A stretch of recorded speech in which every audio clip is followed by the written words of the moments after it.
వాళ్ళు. సో పాటలు రాసేవాళ్ళు పాడారు, పాటలు కొనేవాళ్ళు కూడా పాడాలి కదా మరి. మేము పాడలేము. మాధవ్ గారు కూడా మేము ఇప్పుడు పాడతారు. పాడలేము. పాడిన వాళ్ళ జనాల వరకు తీసుకెళ్లే ప్రయత్నం చేయగలుగుతాం తప్ప. యా, మాధవ్ నమస్తే అండి. సుహాస్ గారితో మాది సెకండ్ జర్నీ కలర్ ఫోటోతో స్టార్ట్ అయింది.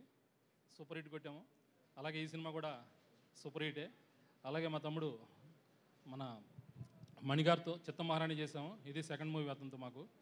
విజయ్ గారు మేడం అన్నట్టు మీ జర్నీ నడిచింది, ఇంకా స్టార్టింగ్ అప్పుడు. ఇంకా టోటల్ ఇయర్ అంతా కూడా మీదే ఉంటుంది. టోటల్ సాంగ్స్ 2 సాంగ్స్ అనే కానీ పెద్ద వాల్యుబుల్ సాంగ్స్ ఉన్నాయి.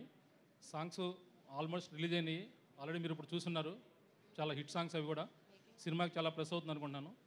అలాగే ఎంటైర్ టీమ్కి ఆల్ ది బెస్ట్ అండి from Aditya music. Thank you అండి. Thank you so much. Appaji గారిని మాట్లాడాల్సిందిగా కోరుకుంటున్నాం. ప్రసన్న వదనంతో మమ్మల్ని అందరినీ ఆశీర్వదించడానికి వచ్చిన మీ అందరికీ, ముఖ్యంగా వేదిక ముందర ఉన్న పెద్దల వాళ్ళకి, మా హీరో